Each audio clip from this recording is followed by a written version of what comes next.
All right, folks. So I know it's been a long time coming for this.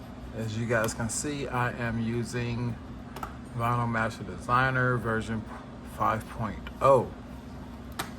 It has been quite a few years since I discovered how to do the contour cutting, and I know I promised to do a video and things of that nature, but being a business owner, I'm focused on that. I'm not a YouTuber. So here is the video in real time. So what we'll do is you see I have my design here for our label, for our customer. What we'll do is here, we'll go up to the Apple, depending on what you have, what program you have, or level. You would go to the Apple, click it. You see here where it says Contour Cut Wizard, and we'll set up our file from there. As you see, it gives you quite a few different options because I don't print directly from this computer. I actually have an off-site warehouse where I have some of my larger equipment. I'll just save it as a PDF or save as image. Either or works perfectly fine. But if you have a printer that you're printing from directly, you'll print and you'll select whichever printer and you'll print your file. So in this case, we're going to go ahead and say save as PDF. We're going to set this up. If you look here, it says copy tiles, and then here is quantities. In this area here, I'm going to literally just do 10 and 10. Oh, 9.99. That's quite a bit. As y'all can see, that's a lot, right? We'll just say 3, right? In this particular case. Then you'll hit build. Now, as your registration marks, you have the manual and the ultra. I prefer to use the ultra because they actually show up quite better. Have some round circles and give you a little bit better visually. Now the positions where it says mark positions, I like to actually bring those in, so I'll click that down once to where it says 0.242. You'll name your file whatever it is.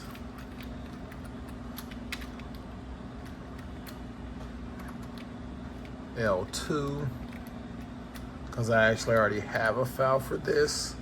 Then even if you look closer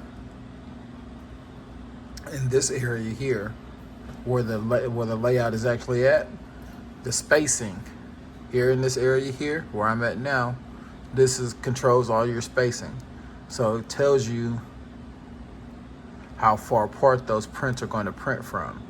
I typically go right here and keep it there, especially when I'm doing a large bulk print. But from here, we're going to go to build. We don't want to auto trace anything. All we want to do is cut out this particular shape and label. And as you guys see, it changed the color to blue. And it now gives me exactly what's needed. And it tells you the exact dimensions of how large this particular print is going to be from edge to edge. Then what you'll do is you'll save the PDF, save, or in this case it pops up there and it'll show you what you saved. Then once you come back to that screen, you'll hit cut, and this is your vinyl cutter. So in this case, once we hit cut, because I already do have a file created and ready to go, I'm actually not going to cut that particular file. So what I'm actually going to do is I already have my spooler open. We're going to exit out of this. We're actually going to delete this as well. Delete this particular one. And we're actually going to go to our current. So as you guys see, I have several files ready to cut. This particular file, I named it this one here. And you can actually see that it is loaded into my cutter already. And I'll show you guys in just a few moments the next steps. So next steps will be hit cut.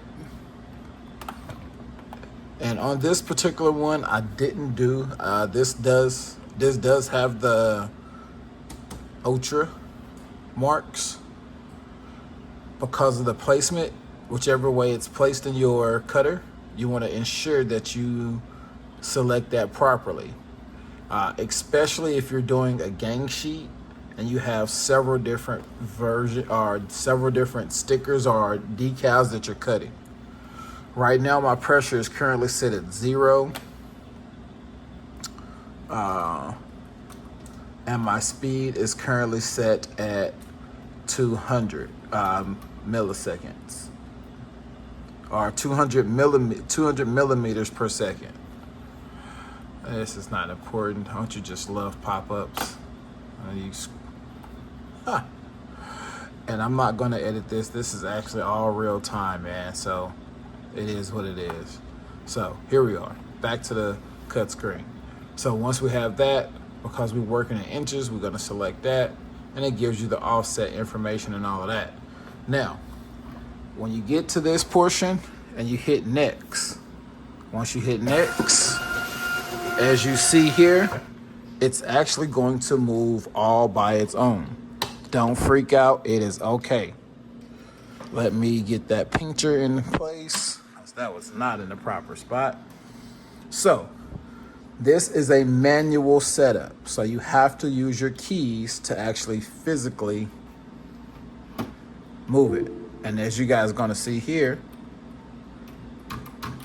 crap. It just messed up on me. Huh. Don't you just love technology? There we go. Now we're reconnected. Let's see. All right, let's go back.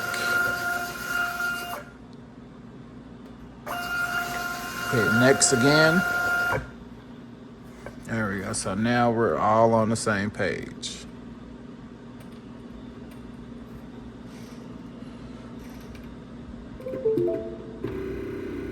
And as you guys see, as I'm moving my fingers and hitting the keys, it is moving the vinyl. Now, if you look closely, with this, the way I do it, let me set this up a little bit better so you guys can see this the way I personally do it. The way I personally do it is, because our needle needs to hit directly over that mark, I'll kind of push down my needle a little bit, our blade, and adjust from there, from every single point. And if you guys get in and get a good look at that, see that's hitting direct center. So we're gonna move on. That looks good, direct center to me. It moves on to the next one. You're literally gonna repeat this process if you choose to utilize the Ultra or Ota, the Ultra marks. You're gonna really pretty much repeat this process 4 to 8 times, depending, or 6, depending on how many marks you choose to utilize.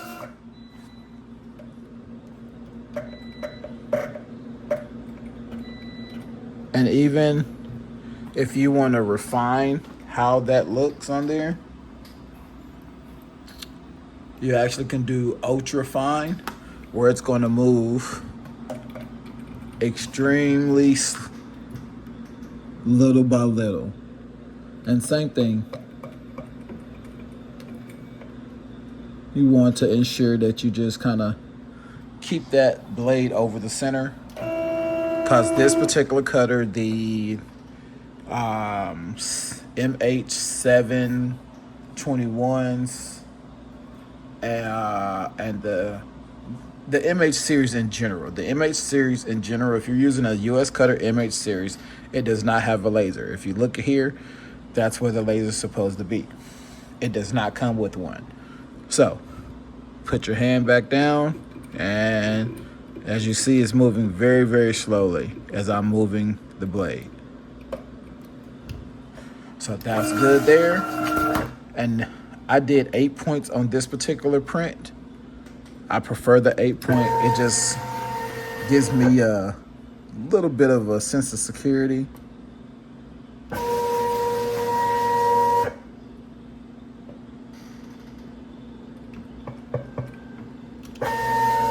And making me feel like I'm actually 100% accurate. Although the reality of it is, once we're done, I've hit enter. You see how that went back. And now we are ready to cut and completion, or start the actual cutting process. And it'll cut just like you'll cut any other job. And there you go, folks. That is your contour cutting.